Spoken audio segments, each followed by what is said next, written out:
Welcome back to the $1 million Tipping Point podcast. This is brought to you by our email community, Tipping Point Jar of Wisdom, where you can get actionable advice each week on how to grow your business, and also exclusive audio content with guests, only if you're a subscriber, though. You can find me at Virtually Kiri on Instagram, and you can find the link in my bio with all the stuff that you need, or LinkedIn at Kiri Mohan. All right, today we've got Stephanie Bogan, who I'm super excited to interview. In her 20-plus year career, Stephanie Bogan has authored The Power of Practice Management from Bloomberg Press, written columns for Investment News and Financial Planning magazine, as well as articles for kitseeds.com, FA Magazine, and Advisor Perspectives. Has been named an industry influential, spoken at nearly every major conference, and remains a highly sought-after speaker, business strategist, and executive coach. She currently writes a monthly column for Investment News. She is also the founder of Limitless Advisor Coaching, now in its 5th successful year. In addition to her coaching work, she is a recognized industry thought leader and consults to various corporations, boards, and private equity firms on trends and opportunities in the industry. So welcome. That is quite a bio. You've done a lot. I've been around a little bit. That happens as you get older. It's a pleasure, Kiri. I'm so happy to be here. So I wanted to talk a little bit about how you got here, because there's some really interesting tidbits in your story that I think our audience would be interested in. Namely that you started your first consulting firm very young, you sold it, you retired to a beach in Costa Rica, and a lot about mindset and getting where you are today. So tell me a little bit about your story. There's a long story and there's a short story. I'll give you the short version of the long story. Which is my mother was diagnosed with a mental illness when I was 9. My father suffered from PTSD from Vietnam.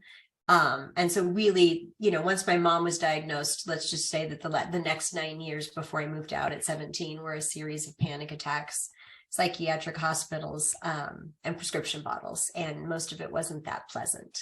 And so, when we talk about mindset, which we do talk a lot about in our consulting and coaching, the tenet of mindset is, right, mindset is the thing that ultimately matters the most in our success. And I'll get back around to how I actually learned that, because I didn't know that at 17. So I moved out, very young and very insecure and very on my own.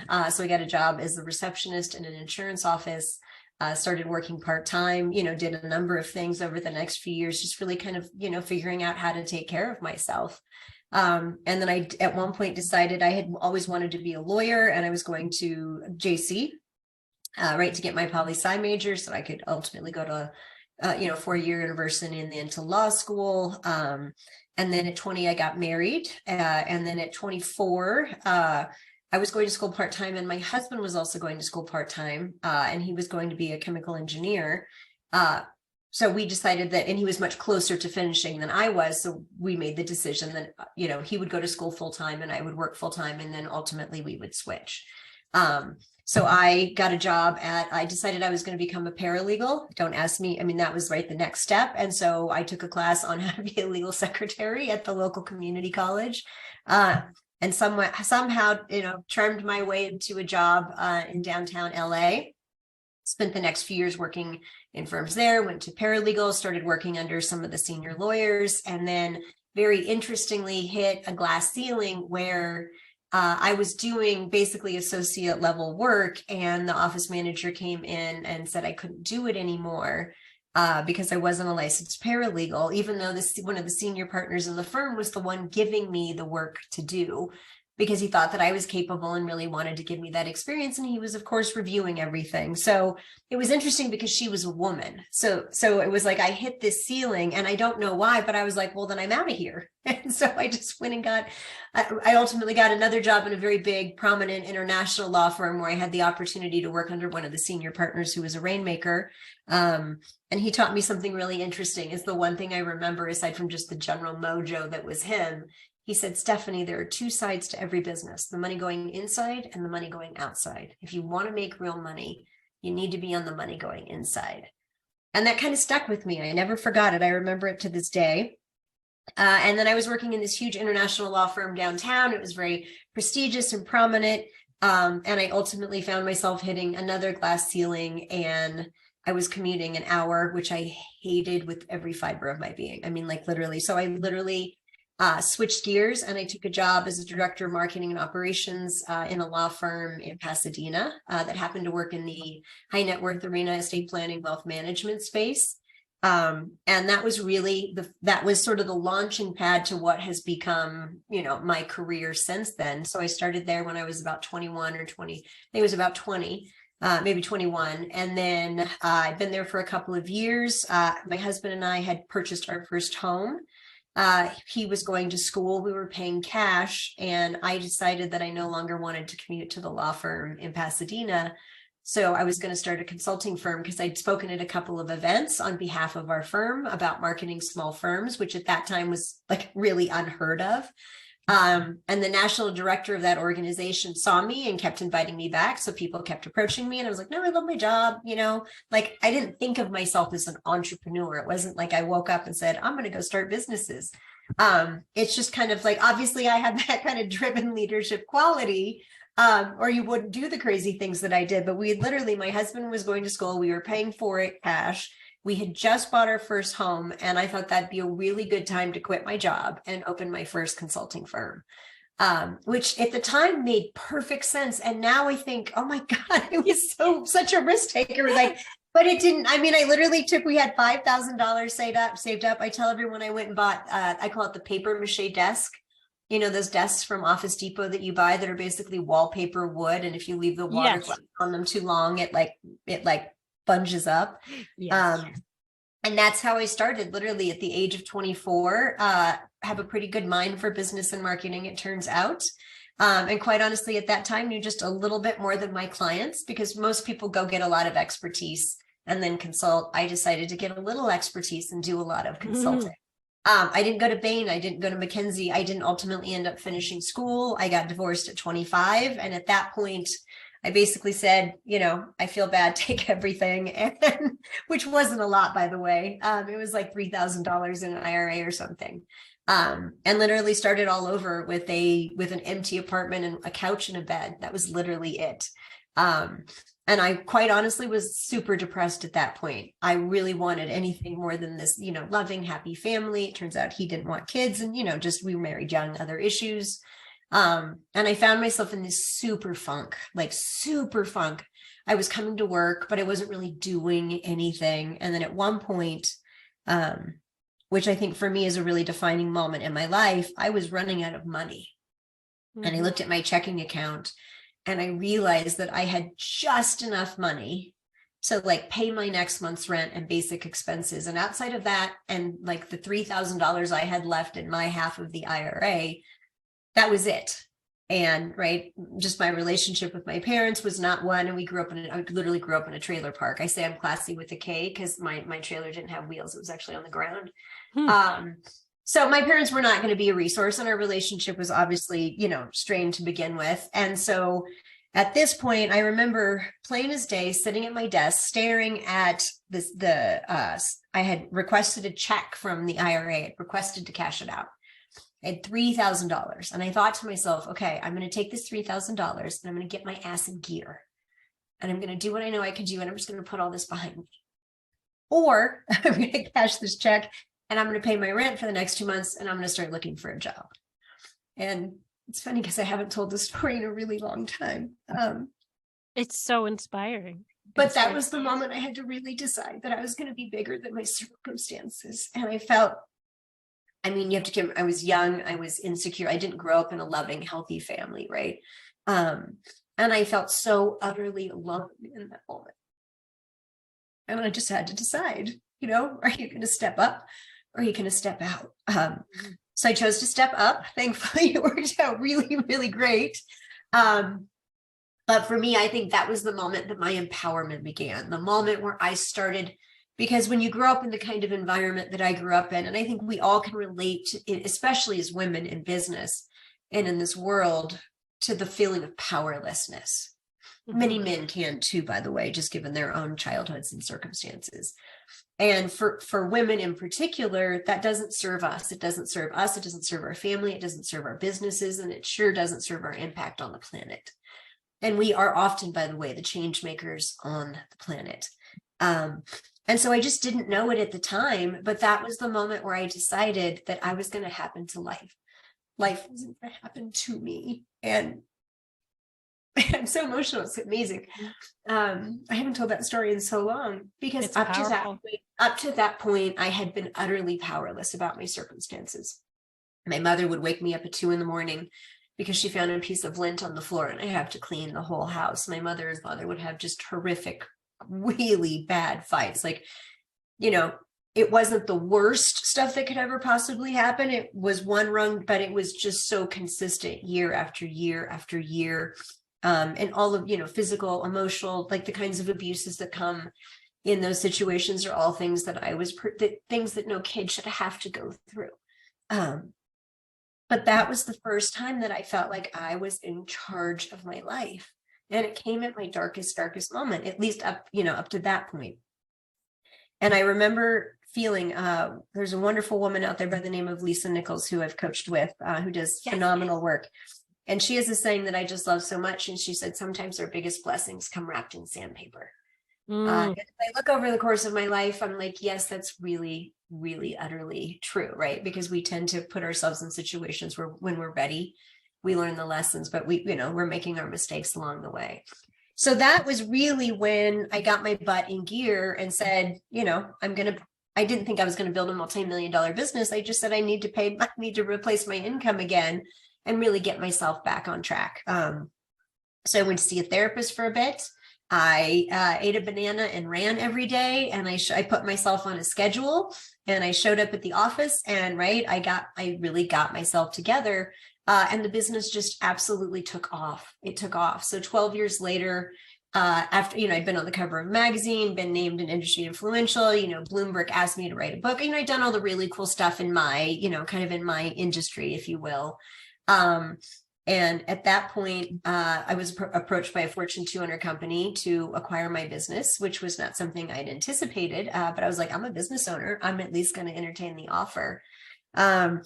And so it did ultimately end up selling to Genworth Financial. So we got to sell in a multi-million-dollar deal that worked out, really well. At that point, we were financially independent. And I stayed on for another 3 or 4 years, right? We had an earnout, I had young kids, and my plan wasn't to go off and retire. But after about 4 years, I learned so much about how Fortune 200 companies worked that I learned I no longer needed to work for one. I'm kind of a mountain climber and they're a little bit more run the shop. So we took a year off, traveled down to Turks and Caicos with our kids who were very young at the time, like 2 and 4, and had a splendid time. And then I got a call from a friend who had gotten a call from a CEO who said, I want to hire Stephanie. And she said, well, she's in Turks and Caicos for a year and she's not coming back. And he's like, well, can you just get me a phone call with her? So she did. And I got a phone call and he said, I've got this amazing job for you. And I said, how could you possibly know that? He said, because I'm creating it just for you. And I thought, okay, I'll listen. And it was the head of client experience practice and signing off on all the M&A transactions that our firm did. So I was basically responsible for building out the business model for a national financial services firm and then building what is today really still the best of class client experience, which we digitized 10 years before everything went digital. And that company was ultimately acquired by Goldman Sachs Wealth Management. I left before that because having gone through one sale and earn out, and at this point, my kids were 3 and 6. And I realized that I did not need to spend the next 5 to 7 years grinding it so that I could make more money and continuing to be really unhappy. Because at that point, while I had been so relative to the trailer park, so wildly successful, I wasn't satisfied. I was the princess and the pea. And I think that's why I got so good at business, because I kept trying to say, if I could get better at managing my time or building these systems or building this team or rounding this corner, then everything's going to be okay and it's going to feel better.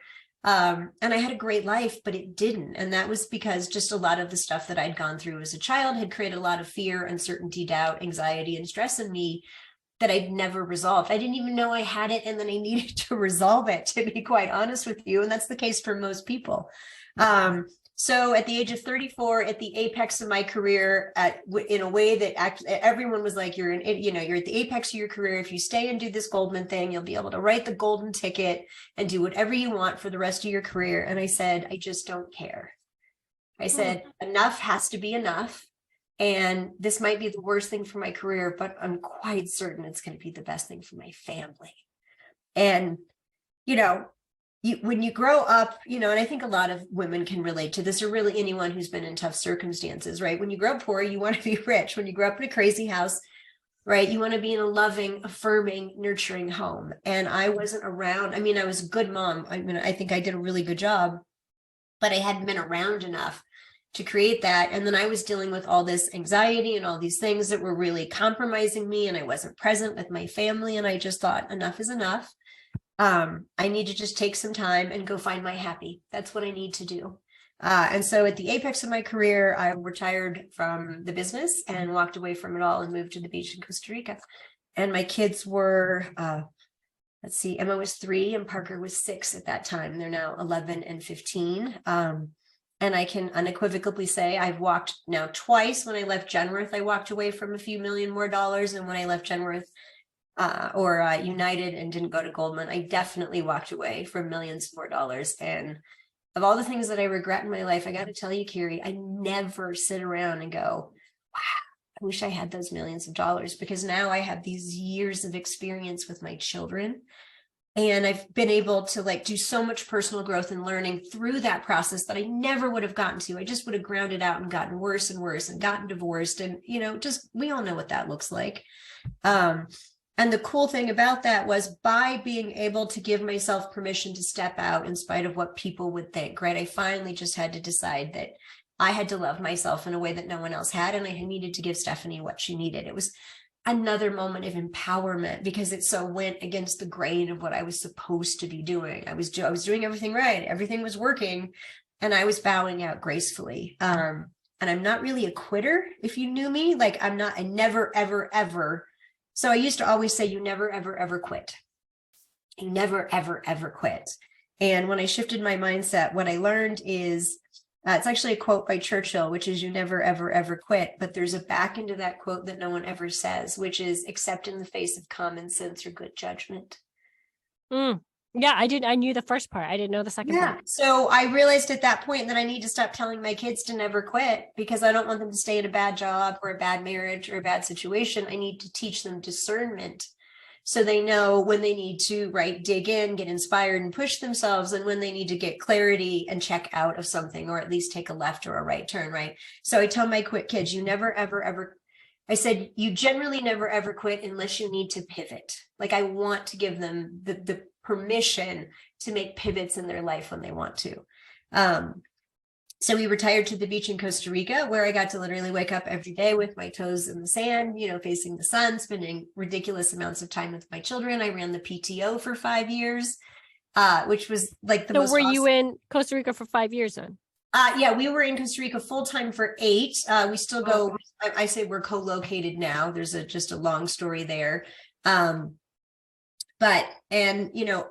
So that's ultimately, that is the retirement story. The unretirement story, I'll pause because I should take a breath at some point. No, this was so powerful and so full of wisdom. I didn't want to interrupt at all, because I just wanted you to keep telling us and keep inspiring myself and the audience. So then, if you've been living Costa Rica, as well as, where are you in the United States? Park City. That's what I thought. Well, actually, no, I thought it was Colorado. Okay, Park City, Utah. When did you create your current business, right? With the Limitless Learning Labs and the lifestyle, which for our audience is it's basically like a coaching program, right? With masterminds, you teach people how to make $1 million and take 100 days off. Which is so wildly successful business and a life that you love, as we like to say. Yes. And correct me if I'm wrong in this, but I read somewhere you only work 25 hours a week now. I do work 25 hours a week. So how did you create this cool business? Where'd you get the idea from when you're in Costa Rica? Where did it come from? So we were in Costa Rica, and when I retired, I did what everybody does when they retire. I Googled, how can I be successful and happy? Literally. So here I am at the apex of this, career. I'm heralded and I'm on Google.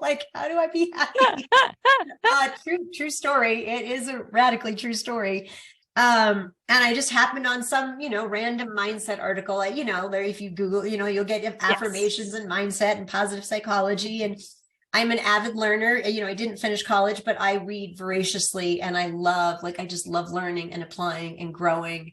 That's why my title is Chief Possibility Officer, right? I'm really good at seeing what's possible and figuring out how to create a roadmap and a course of action that will get people there. And that's probably because I had to learn how to do it for myself, literally, right from the bootstraps, if you will.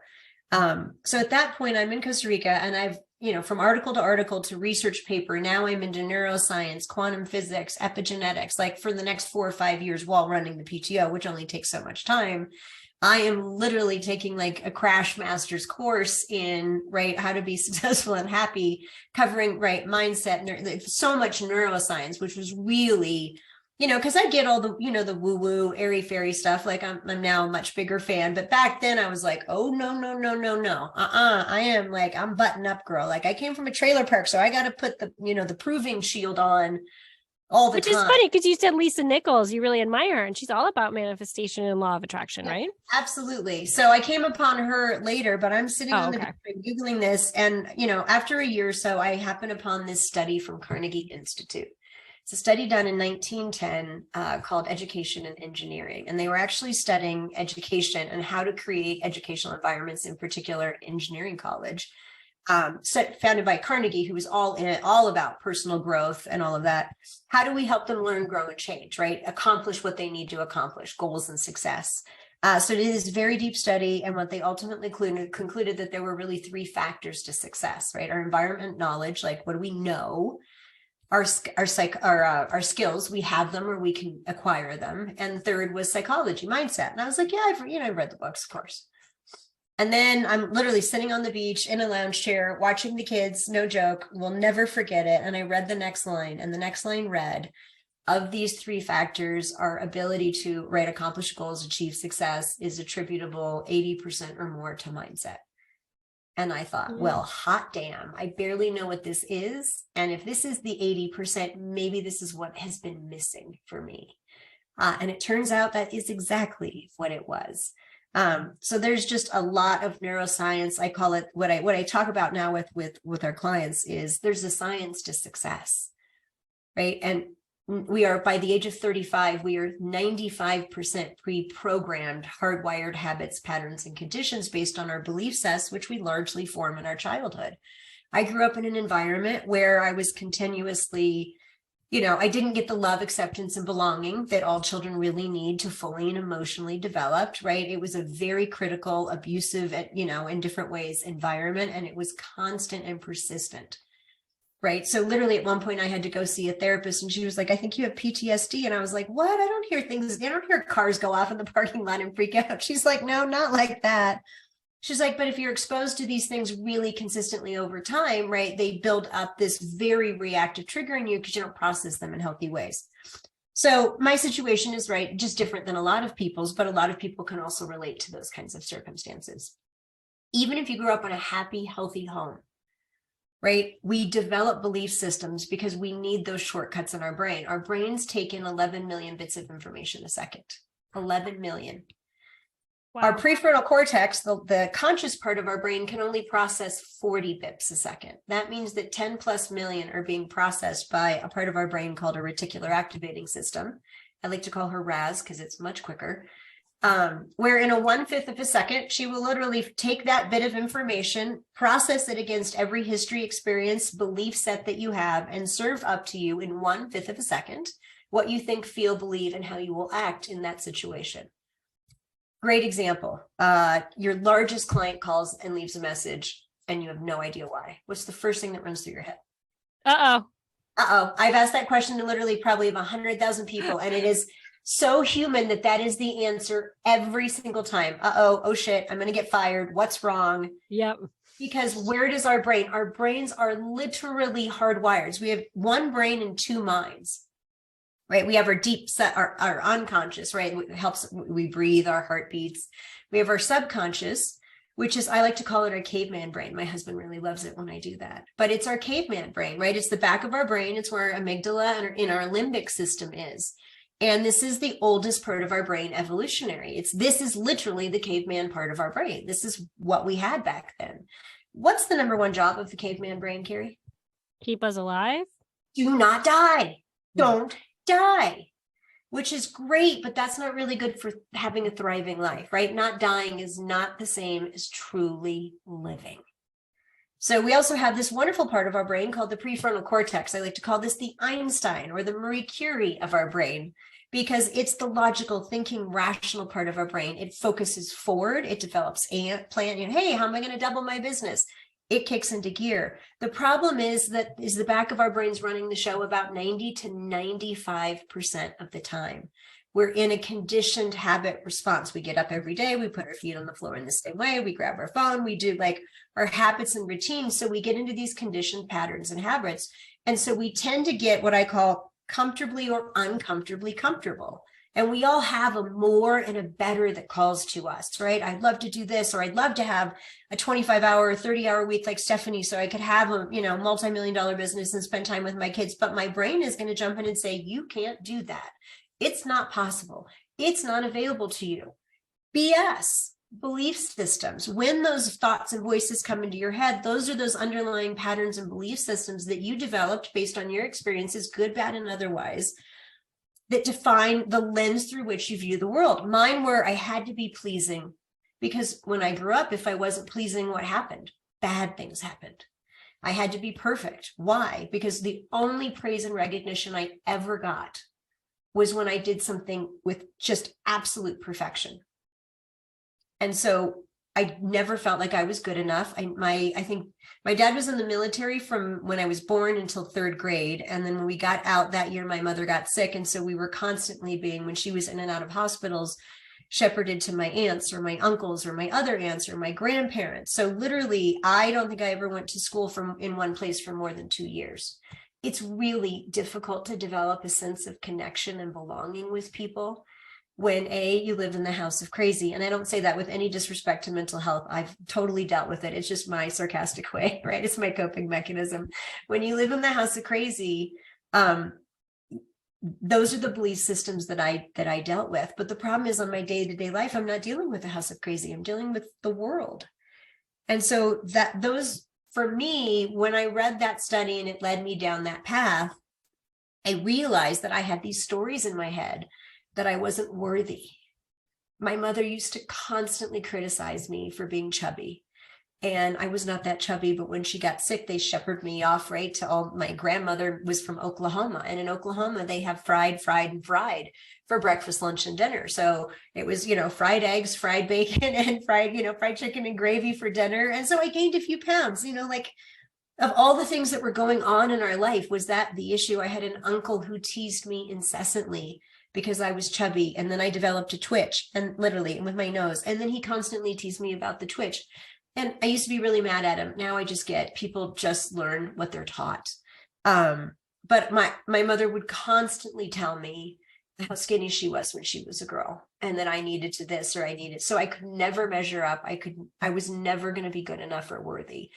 And the thing is, you don't even have to go through that circumstance. If you see your parents, look a little bit disappointed when you don't hit the ball at the baseball game, whether you want to or not, at a subconscious level, your brain has a tendency to go, that's not what people want from you. So up until 7, we don't have an ego. So if I walked up to you, Carrie, and I was like, you're ugly, you're dumb, and I don't want to talk to you again, you'd be like, peace out. I don't know who you are. But it's probably a bad example. It's about whether something has a place to land. So if I walked up to you and I was like, you're 9 foot tall and you weigh 500 pounds and you look like a gorilla, you'd be like, that makes no sense to me whatsoever. But if I walk up to you and I say something that lands with you, you're not a good mom. You can't be successful like the person down the street. If you have a sense of not enoughness, I'm not worthy, I'm not good enough. Imposter syndrome is very real for anyone that runs a business, right? We doubt ourselves constantly. That's not just a random thing. That is literally a mechanism that we have control and authority over. We just don't take agency over it. And that's our belief systems. And when we understand that, and we start to connect with and identify what our belief systems are, it's like clearing a runway where you're trying to take off with all this junk on the runway. But when you clear the runway and you suddenly realize I am worthy, I am good enough, I am capable, you'd be amazed at the magic that happens in our clients' lives and businesses. And that was exactly what happened to me as I started doing this work and I started meditating each day and I got in this really healthy place. And I was just doing this for a couple of years, and out of the blue, which is a whole separate conversation about inspired action, I got a phone call.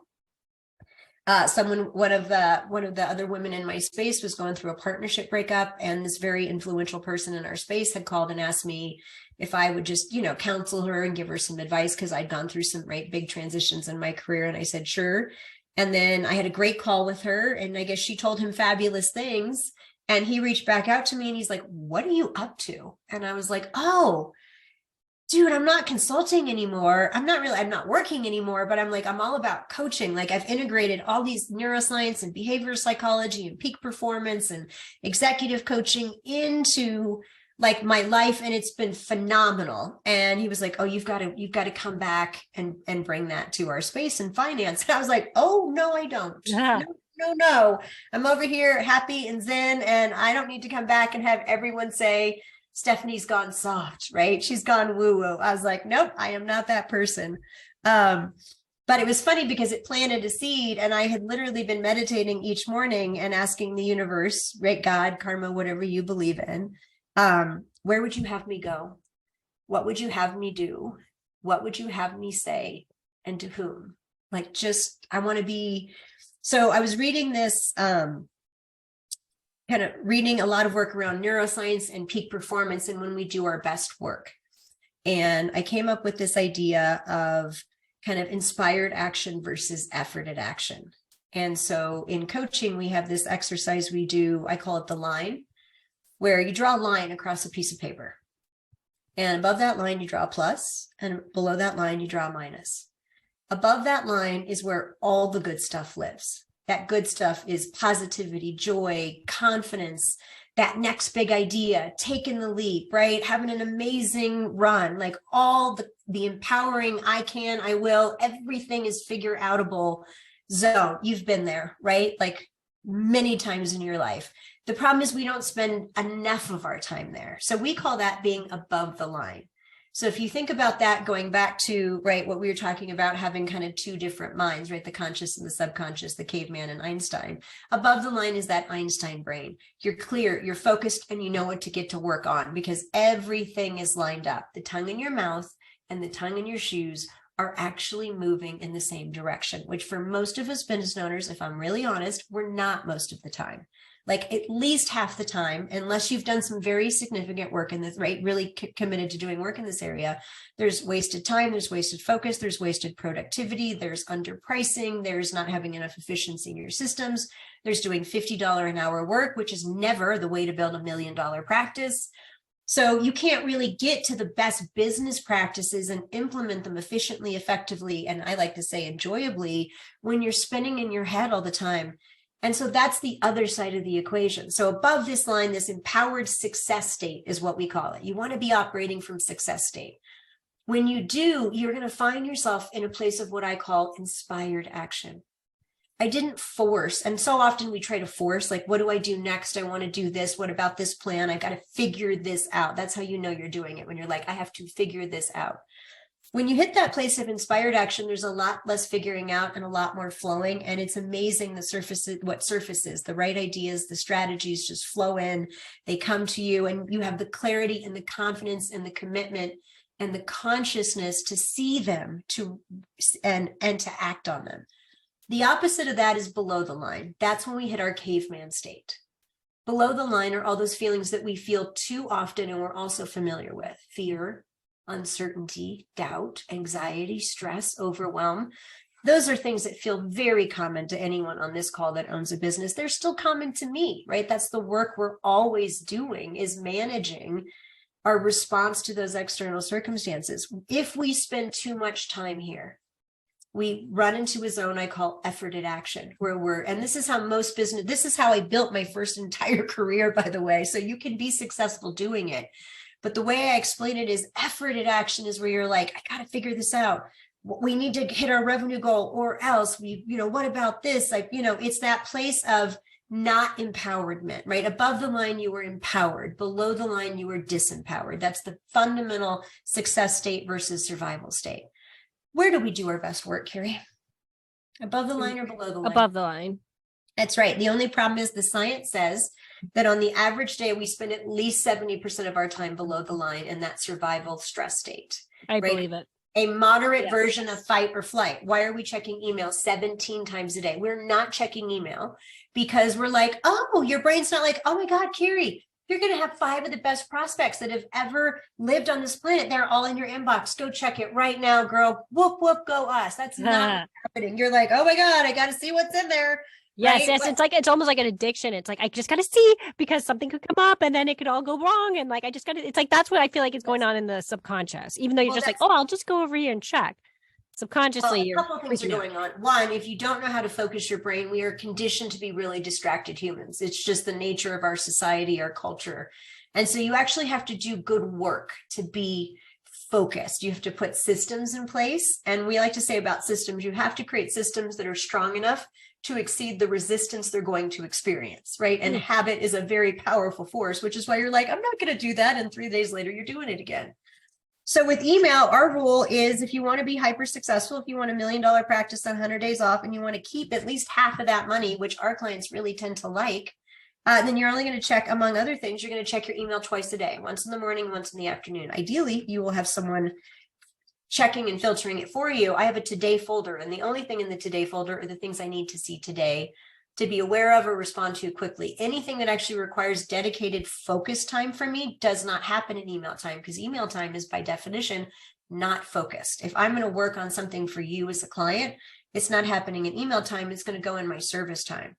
So the problem is we go into email with no rules or boundaries, and we think we're going in for 10 minutes and we get sucked in for an hour and 45, and there went 25% of our day.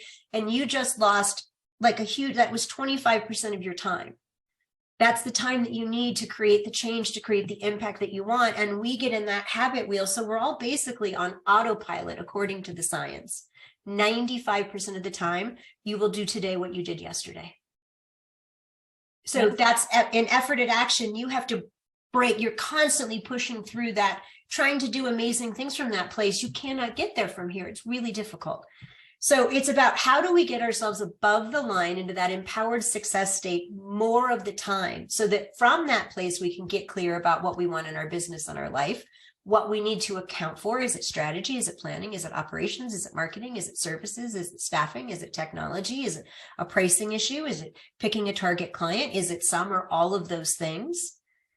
Then you have a roadmap. Once you know where you are and you get really clear on where you want to be, you have a very clear roadmap for change. Then you're making choices. So the first thing we do with clients always is we have them build that clarity roadmap. Once they've done some mindset work, like, hey, where are we? What do we? And so it's a fun exercise anyone can do when we think about goal setting, right? We're going into our next year here.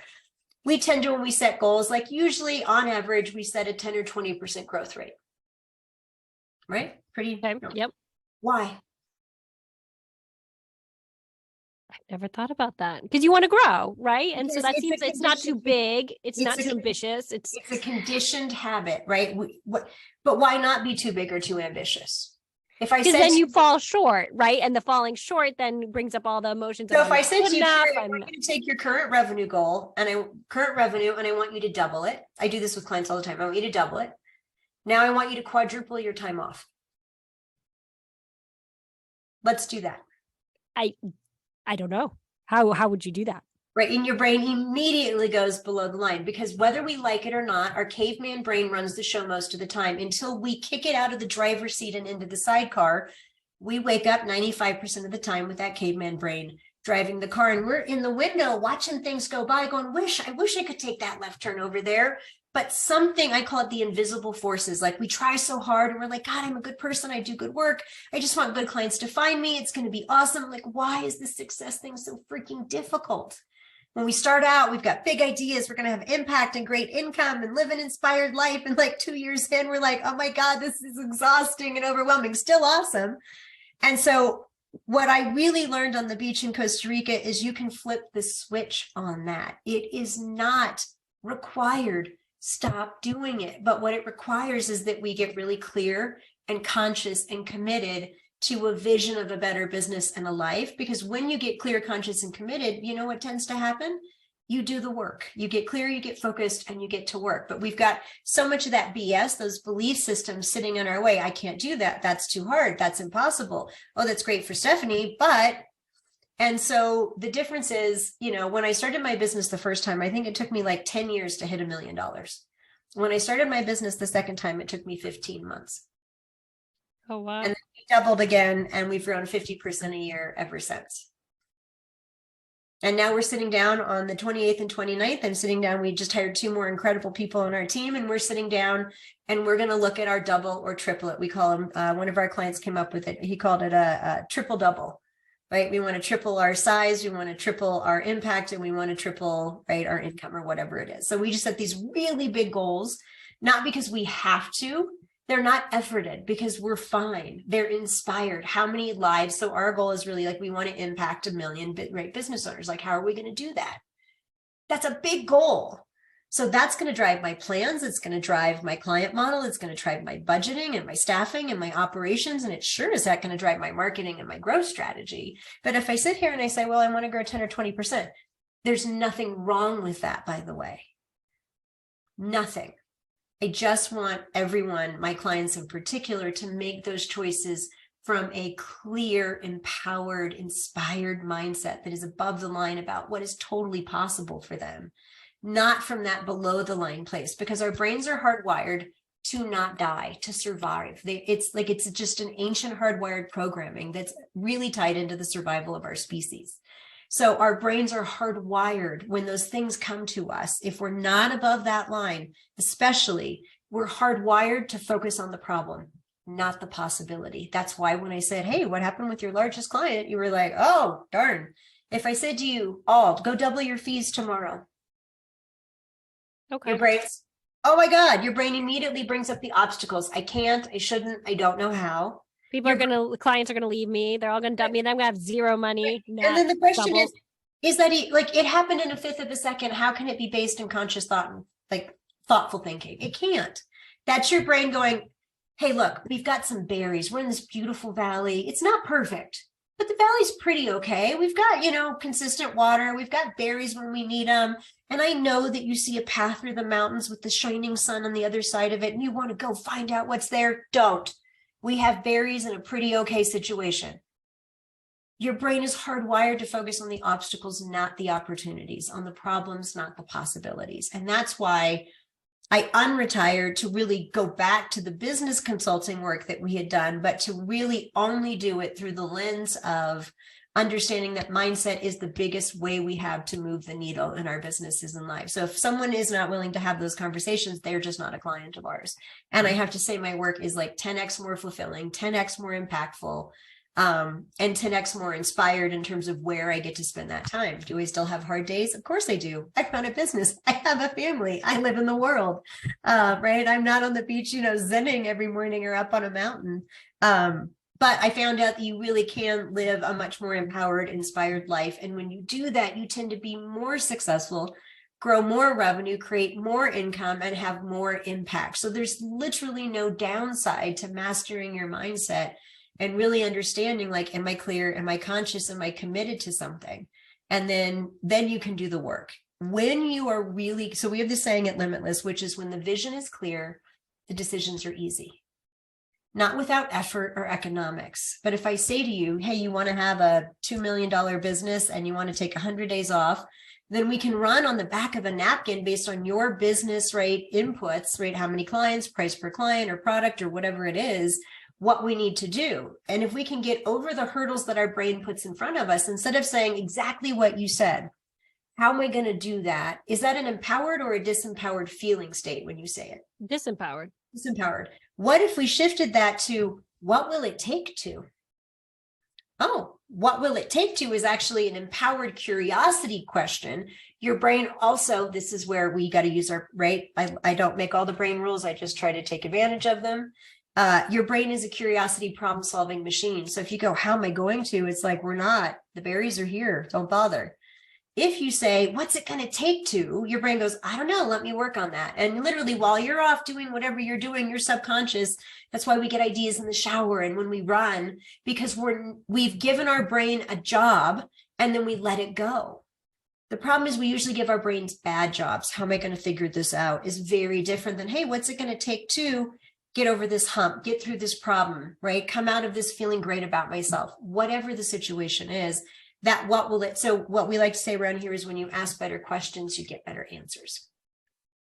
And how many of your clients do you think succeed in getting to that 100 days off and growing their business exponentially? Most of them, it just depends on the timeline, right? Some of them are starting out at $200,000 or $300,000, and some of them are already the CEOs of literally, right, firms that are, generating 20 to 100 million. We have group coaching programs for smaller advisors, and then we have private coaching for larger ones. Okay. And you work just in the financial industry? Is that what you said? Yeah, we're starting a women's mastermind outside of that, just because our clients have friends and colleagues and they're like, wow, this is amazing. Can we get in on this? So we will, if anyone's interested, I'm sure we'll get you the information, but we will in 2023 be starting just some women's founders masterminds. Awesome. Which I'm really, really, really excited about, because I had to figure out everything on my own. I mean, everything. Like, I didn't have a mentor. I didn't have a coaching program. I didn't even know those things existed. And if I had, oh my gosh, I probably would have figured this out a whole lot sooner.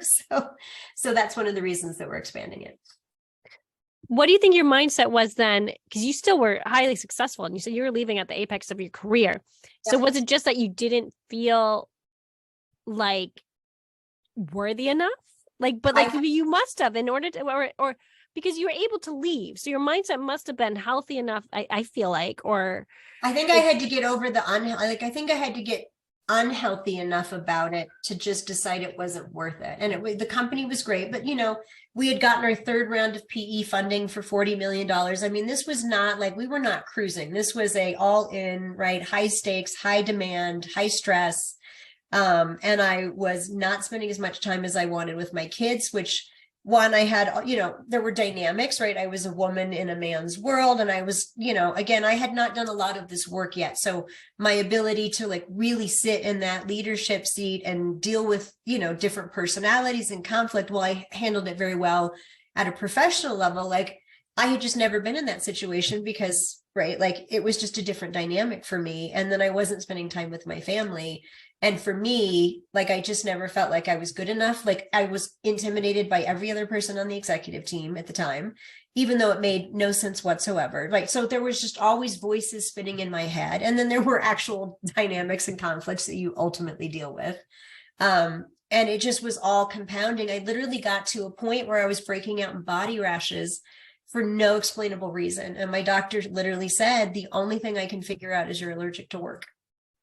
And I was like, okay, I think I'm going to take a break from that. And this is just another one of those moments, but I was sitting on the playground and I had broken out in this full body rash. I was getting migraines all the time.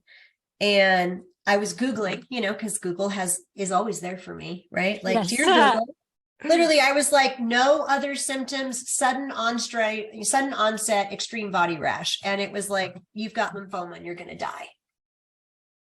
And I remember, I'll never forget it, Carrie. I was actually sitting at the bottom of the slide, kind of under the playground, looking over at my son, who was probably 5.5 at the time.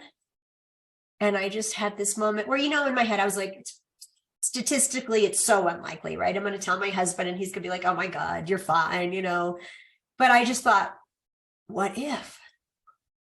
What if I was that, one of 3% of women at this age? And I just looked at him and I was overwhelmed with regret at the time that I had not spent with him. And I had been we had a nanny and she was amazing.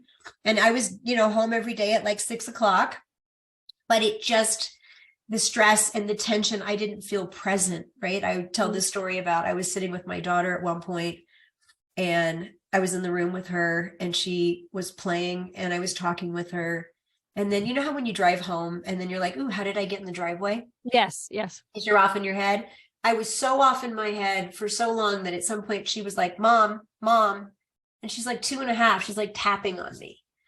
And at that moment, that had happened a few weeks before the thing with my son. And I was just like, wow, I'm not even I'm like, I'm here, but I'm like, so I had this hard line, like I will be home by 6 o'clock no matter what.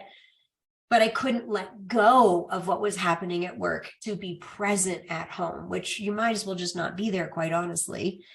And so that had built up. And then I'm sitting there looking at my son, and I just thought, what the hell am I doing? I don't even need to work. Why am I like so compulsive about it? And it was because so much of my identity had been built on my success, right? I was the business expert. I was heralded for this. And who would I possibly be without those things? And I just thought, oh my God, I want to be nobody walking on a beach with my kids. That's who I want to be. And I want to be really okay with that. And if I can get really okay with that, then we'll see what happens next. But until I can get okay without, I can't, this is not success. This is money. This is recognition. This is even impact, but it's not personal success. So my definition of success now includes you are not successful unless your family says you are.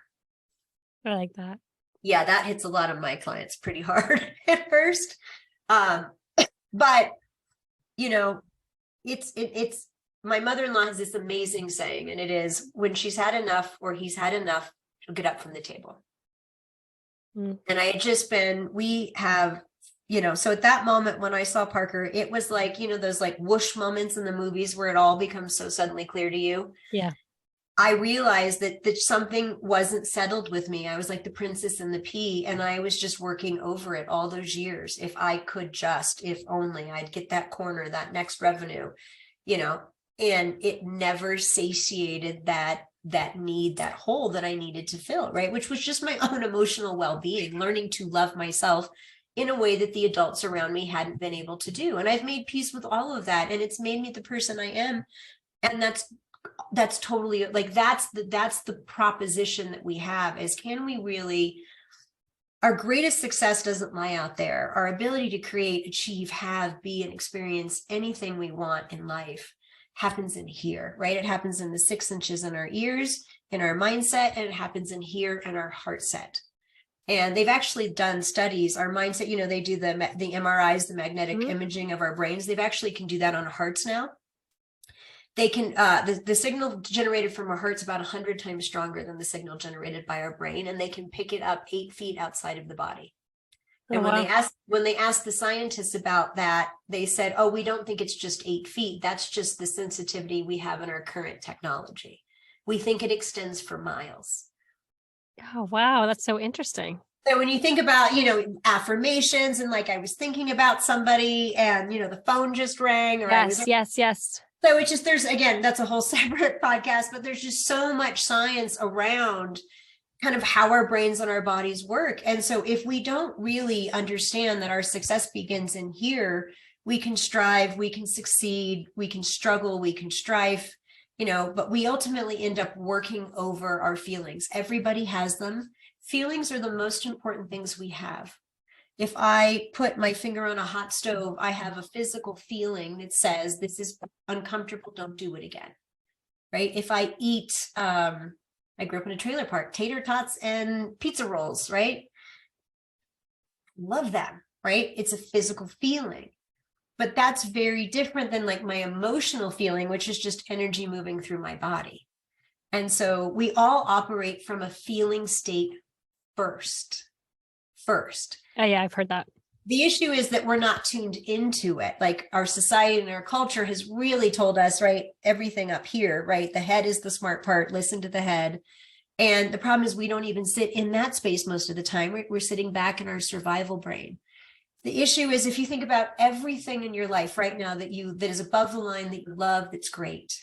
There's a positive feeling state to it, right? When I think about my children or taking my dog on a walk or like doing work like this, like I'm high vibing all the time. Like it just like, and literally there's dopamine, serotonin, right? Positive chemicals are pumping through my brain. When I'm below the line, my brain is being doused with negative chemicals, adrenaline, noradrenaline, cortisol. That's why being in that stress state becomes conditioned, because we get addicted to the chemicals. It's why we go back to the email, because we want that dopamine hit, right? So that's the biochemistry that's working that we can take control over. The feeling state, the issue with our feelings is we ignore them. We're conditioned to ignore them. Hey, I'm working long and late. I wish I had more time with the kids. Doesn't feel good. And then what do? We wish, we close our computer and we go into the other room, or we go home and we get up the next day and we do the exact same thing. Hey, I wish I had better clients, or I could charge more fees, or I wish I had 100 days off, which by the way is just Fridays and 8 weeks, right? So pretty doable, by the way. But your brain told you it was some huge overcoming task, right? No, it's pretty moderate, actually. When we learn not to ignore our feelings, hey, I'm feeling overwhelmed. Why am I overwhelmed? What do I need to account for? Hey, I'm not managing my time. I'm doing, work for clients for free that I shouldn't be doing, or I'm working with clients that are too small, or I shouldn't be doing this work. I should be hiring or outsourcing someone to do it for me because it's $50 an hour work, and I'm supposed to be doing $500 or $1,000 hour work. Like, that's the level we want to get. Our client minimum for return on time is $1,000 an hour. You can't do those things when you're operating in that negative, disempowered feeling state. So our number one job, if we want to be more successful at a personal, right, which shows up and translates into the rest of our life, is we need to tune into our feelings, because they're the indicators that tell us what we need to account for, what needs to change. They're there to say, hey, this doesn't feel good, stop doing it. But we don't. We work over them because we have those stories in our head telling us we can't, we shouldn't, don't know how, we have to, we've got to succeed. We can't be a quitter. The early bird gets the worm, like all those things. Literally the voices in your head 95% of the time are not your friends. We have 60,000 thoughts a day on average, according to the neuroscience. 80% of those thoughts, Carrie, are negative. And 95% of those are on a constant replay loop in our mind. So we are literally taking all the worst beliefs about ourselves and constantly replaying them, which is why getting ahead feels so hard. When you shift that, when you learn how to put yourself in an above the line state consistently, and you spend more time there, guess what happens? Inspired action. You're empowered. You get clear. You get conscious. You get committed. What's the vision for the business? What's the team that's going to get me there? What kind of systems need to support it? What kind of marketing strategy and budget do we need to put into place? What are our challenges? How do we overcome them? You notice how it like starts to feel all hard and squishy, and then all of a sudden it's like, oh, we just have stuff to solve for. And I'm not saying that stuff, again, isn't easy, or there's not economics to it, but it's like 80% easier. So here's the best example I've come up with. Well, there's two really good ones, but my favorite is, because I spent a lot of time in the pool in Costa Rica, is if I want to run and I run next to the pool, it's going to go pretty easy, right? Just sprint across, right? Sprint to the end of the pool. If I'm in the pool and I run, how easy is that? Not easy. Okay, that's efforted action and inspired action. So I was super successful the first time with efforted action, but there was attacks because all of that disempowered feelings and not addressing it and working over it and putting in more time and hours and making compromises that were costing my soul and my family. And that's, for me, what was really winding me up. And the not feeling good enough part, it compounded into where I just couldn't show up and be joyful. And I just thought, my God, I don't know what everyone else believes, but I believe, irrespective of what you believe happens on either end, I'm pretty clear that this life is a bookend between two eternities. No comment on the eternity, right? You don't even have an opinion about that. But this ride, at least, is bookended by two eternities. I don't know what happens 100% on the other side. I'd really like to make the most of this ride. It's a pretty awesome planet. There's some beautiful stuff. Mostly awesome people, great experiences to be had. Let's do this. And I want all my trips around the sun to be in that inspired state as much as possible. And I'll wrap all of this up with one of the exercises we have our clients do, because I think it puts a nice top on it. And I'm going to draw a triangle. I don't know if anyone's going to see the video or not, but you can figure it out if not. At the top of that triangle, you're going to write strategy. At the bottom left of that triangle, you're going to write state.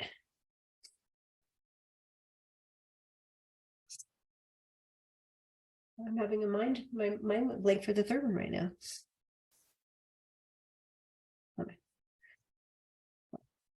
If we're in a negative state, so imagine that line. I'm trying to draw it, but it's just going to be easier. If I'm below the line, where's my strategy going to point? Up or down? Up.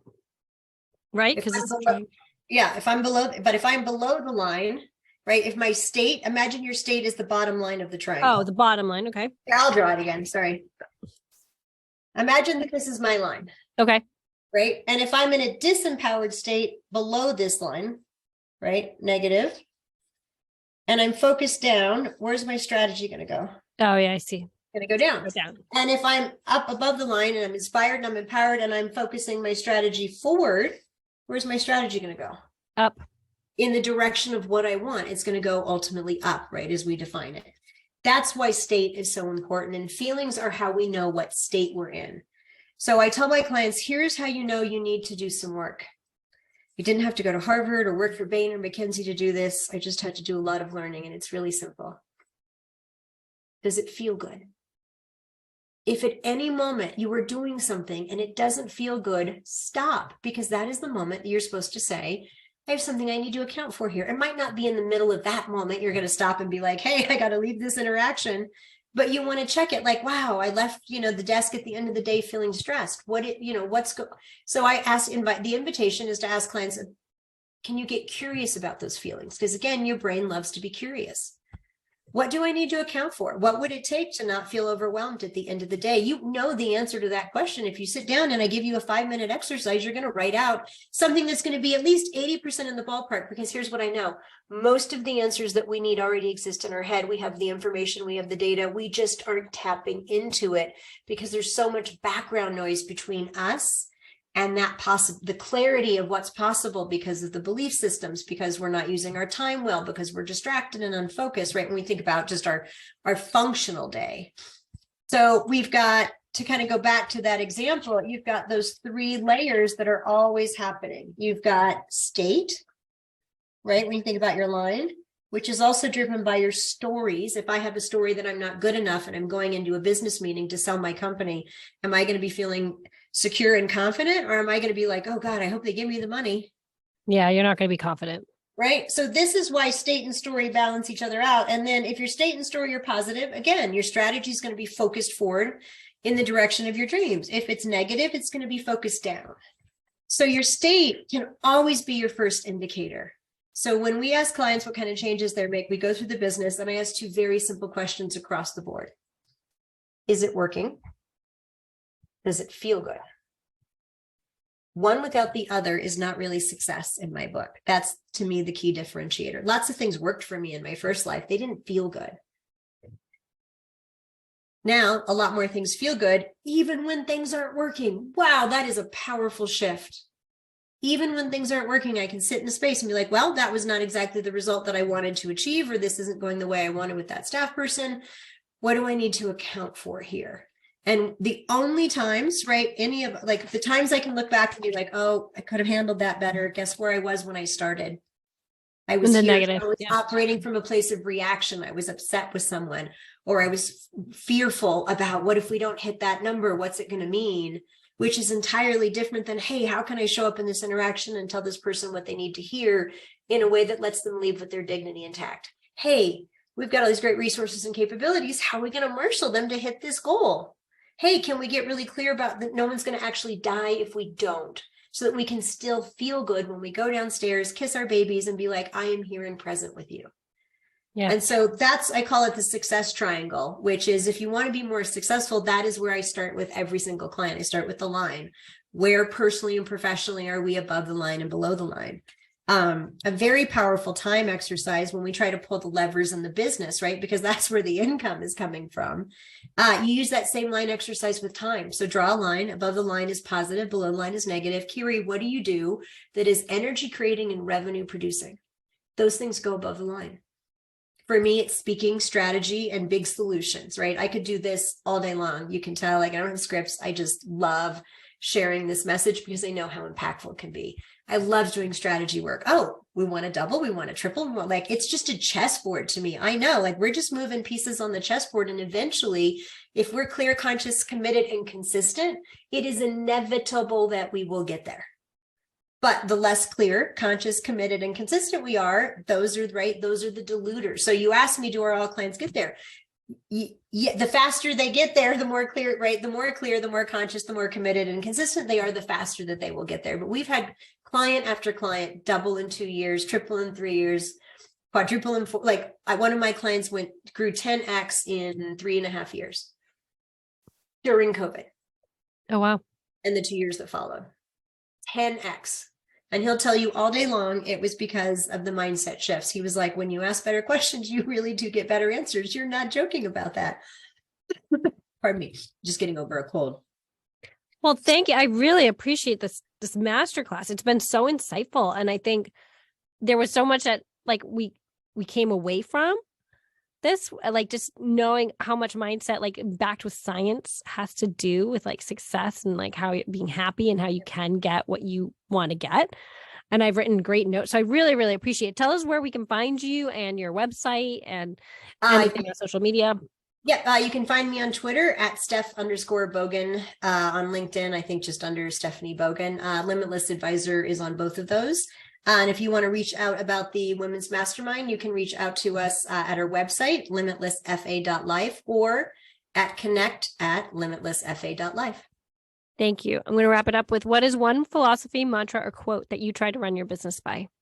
Rule number 1 around here is no fear. When I unretired, because I realized that most of my, it's the figuring and the scraping, and then we've got to, it's that operating from below the line. And so when I unretired, I said, this is my one rule. I'm going to take every business practice that I've ever learned, and I'm going to apply it ruthlessly, because I'm going to operate with no fear. So that's my business mantra. My personal one is a quote from Stephen Covey, which has been life-changing for me, which you actually really need to succeed in that inspired space in business, is never let anyone else's opinion of you be more important than your opinion of you. And then for our audience, he wrote 7 Habits of Highly Successful People. Stephen Covey has written so many books, I can't. That's his most famous one, though. Yeah, but put him on. Yeah. And then my favorite quote, which just really keeps me grounded in my we call it life work equity as opposed to work life balance. Because work life balance is like a teeter-totter. It says that if something goes down, something has to go up, and that's I've heard that. Yeah.